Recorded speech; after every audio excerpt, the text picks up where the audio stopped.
وقت چونکہ بہت مختصر ہے اور ہمارے معزز مہمانان گرامی اسٹیج پر جلوہ افروز ہیں بہت دیر سے اور بہت طویل پروگرام چلا ہے. تقریباً مغرب کے بعد پروگرام کا باقاعدہ آغاز ہو گیا تھا اور رات کے 2 بج رہے ہیں. میں زیادہ وقت لینا نہیں چاہوں گا. شکریہ ادا کرنا چاہتا ہوں اپنے آئے ہوئے تمام مہمانان گرامی کا جو یہاں تشریف لائے. ہمارے اس جامعہ کے سالانہ اجتماع میں ان نے ہماری حوصلہ افزائی فرمائی اور یہاں لمبے سفر کر کے یہاں آئے ہیں. میں ان سب کا مشکور ہوں، بالخصوص قائد اہل سنت حضرت علامہ مولانا محمد احمد لدھیانوی صاحب، جنرل سیکرٹری اہل سنت والجماعت حضرت مولانا عبدالخالق رحمانی صاحب، حضرت اقدس حضرت علامہ مسعود الرحمن عثمانی صاحب، بھائی ریحان محمود ضیاء صاحب، اسی طرح ہمارے سندھ کے قائد جناب مولانا ثناء اللہ حیدری صاحب، مولانا عبدالجبار حیدری صاحب، مولانا عبداللہ سندھی صاحب، بھائی سکندر شاہ صاحب، عبدالکریم مری صاحب، اور بلوچستان سے ہمارے تشریف لائے ہوئے حضرت مولانا رمضان مینگل صاحب، میرے استاد محترم ہر دل عزیز شخصیت حضرت مولانا ڈاکٹر منظور مینگل صاحب یہاں تشریف لائے اور بہت مصروفیات کے باوجود ان کا شکریہ ادا کرتا ہوں. بالخصوص ہمارے ہر دل عزیز اور ہمارے سرپرست ہمیشہ سرپرستی کرنے والے حضرت مولانا مفتی عبدالرحمان درخواستی صاحب یہاں تشریف لائے. ہمارے مولانا مفتی عبدالرحمان قاسمی صاحب یہاں بھی کافی دیر سے تشریف فرما ہے اور میرے بھائی مولانا مفتی کفایت اللہ صاحب جنہیں میں نے آج ہی دعوت دی اور انہوں نے اس دعوت پر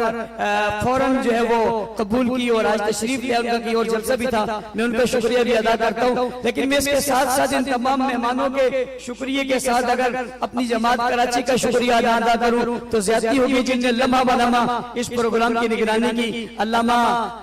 ربنواز حنفی صاحب، علامہ تاج محمد حنفی صاحب، بھائی سلیم کتری صاحب، ہمارے ضلع کے صدر سید محی الدین شاہ صاحب اور ہمارے ہر دل عزیز اسٹیج سیکرٹری اور پیارے دوست حضرت مولانا سرافہ شاہ بخاری صاحب اور مولانا عادل عمر صاحب اور میں اپنے جامعہ کے انتظامیہ جس نے بھرپور کئی دنوں سے مسلسل محنت کی، مولانا شعیب صاحب، مولانا صدیق صاحب، مولانا وسیم صاحب، مولانا عمران صاحب اور مفتی جناب مولانا بلال صاحب اور مفتی سعید صاحب اور اس طرح تمام اساتذہ کرام جن نے بھرپور محنت کی. مولانا سلیم اللہ بن حاج صاحب ان نے محنت کی اور پروگرام کو سجایا، انہیں شاباش بھی دیتا ہوں، خراج تحسین بھی پیش کرتا ہوں. ہمارے تخصص کے علماء مولانا مفتی سلیم اللہ حیدری صاحب اور ہمارے مولانا حیدری صاحب، شکیل حیدری صاحب اور دیگر علماء جن نے محنت کی اور کوشش کی، ان سب کو بھی مبارکباد پیش کرتا ہوں. اور میں اپنے تخصص کے ان طلباء کو جو 45 کی تعداد میں تھے، پورا سال ہمارے ساتھ گزارا، میں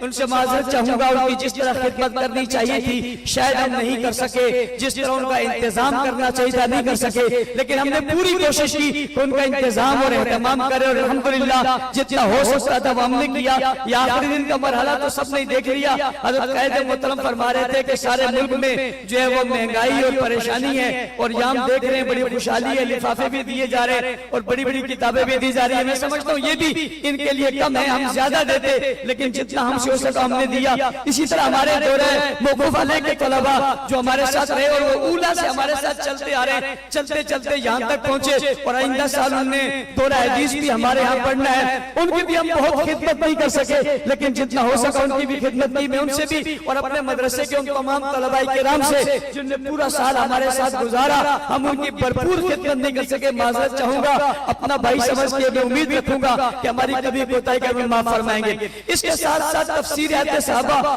اور فن خطابت کورس جو ایک ہماری انفرادیت تھی جس کا ہم نے آغاز کیا تھا الحمدللہ، اس میں بھی ہمارے پاس 300 کے قریب ملک بھر سے اور شہر بھر سے طلباء اور علماء تشریف لائے. ان 9 دنوں کے اندر ہم نے ان کی بھرپور خدمت کی کوشش کی اور میں سمجھتا ہوں باقی جگہ کو ہماری کوئی کمی کمزوری کوتاہی ہوئی ہوگی لیکن ان 9 دنوں میں ہم نے کوئی چیز ایسی نہیں چھوڑی کہ ان کی خدمت میں ہم نے نہ دی ہو. اعلیٰ قسم کا کھانا، بہترین قسم کا انتظام، اعلیٰ قسم کے اساتذہ، فن خطابت کے عظیم ماہرین، تفسیر کی خوبصورت نکات، خوبصورت باتیں، خوبصورت علماء کی خوبصورت تقاریر، بہت خوبصورتی کے ساتھ ان تک ہم نے بات پہنچائی. میں امید کرتا ہوں انشاءاللہ العزیز ہمارے اس پیغام کو لے کر وہ ملک بڑھ جائیں گے، کونا کونا جائیں گے اور گھر جائیں گے، اس پیغام کو پہنچائیں گے اور دنیا کو بتائیں گے کہ تاریخ میں صحابہ کرام کو ڈھونڈنے والوں تم کس گند کی دنیا میں آئے ہو، آؤ صحابہ کرام کو دیکھنا ہے تو قرآن کی نظر میں دیکھو۔ اور مجھے الحمدللہ آج بہت خوشی ہے، میں جتنا اللہ کا شکر ادا کروں اتنا ہی کم ہے کہ جماعت میں وہ دور مجھے دیکھنے کو ملا اور وہ ادارہ جس میں قائد اہل سنت بھی تشریف لائے آج اسٹیج پر موجود ہمارے طلباء کرام نے جو تخصص کے طلباء تھے، ان نے قرآن کریم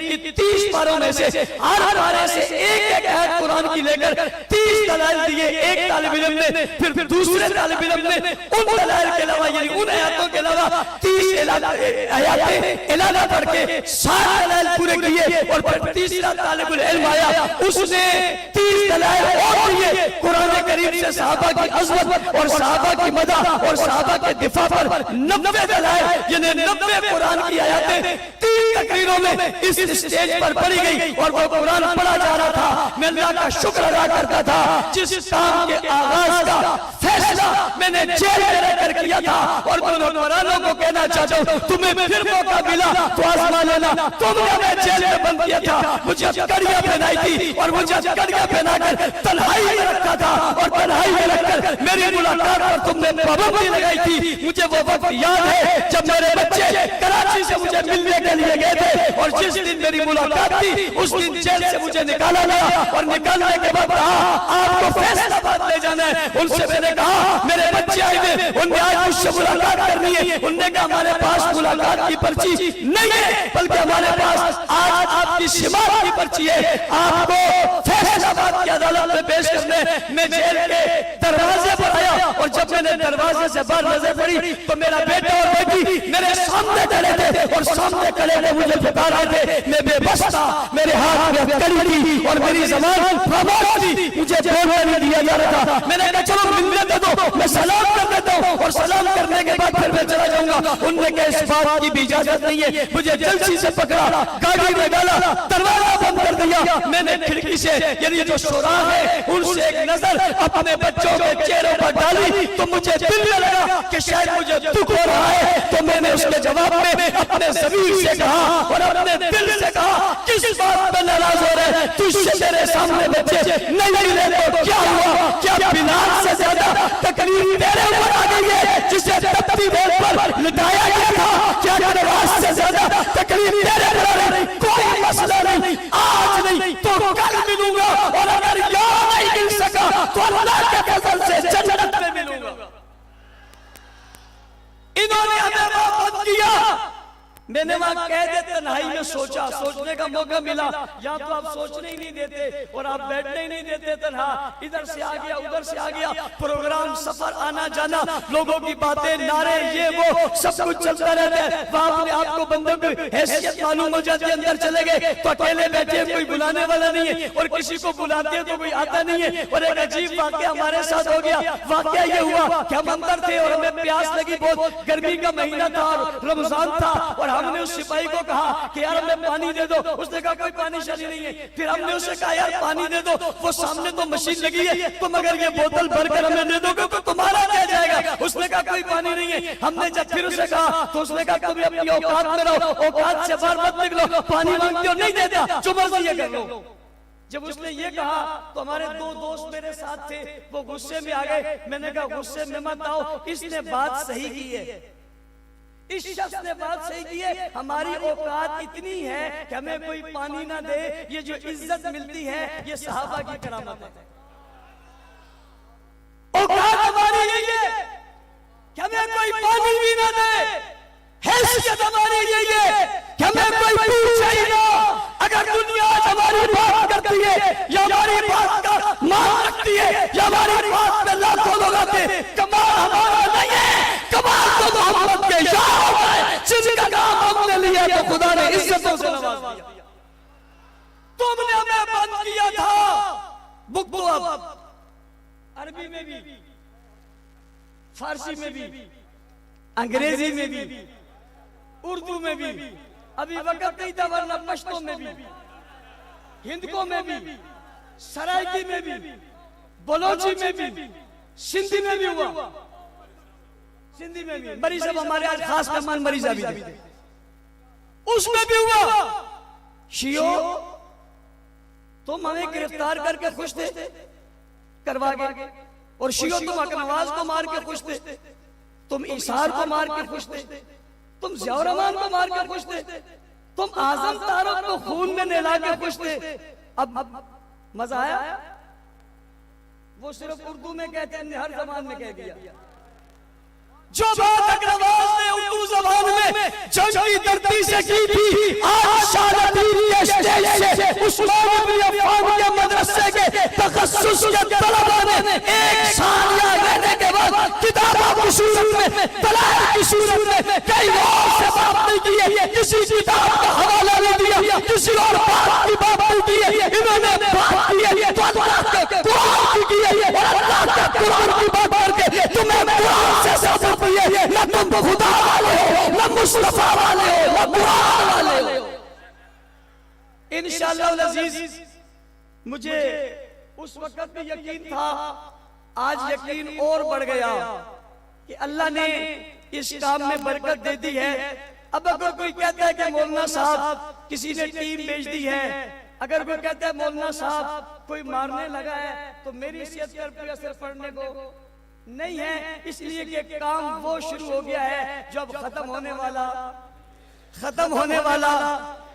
ہونے والا نہیں ہے۔ میں نے خیرپور میں ایک جملہ کہا تھا، قائد اہل سنت نے مجھے منع کر دیا،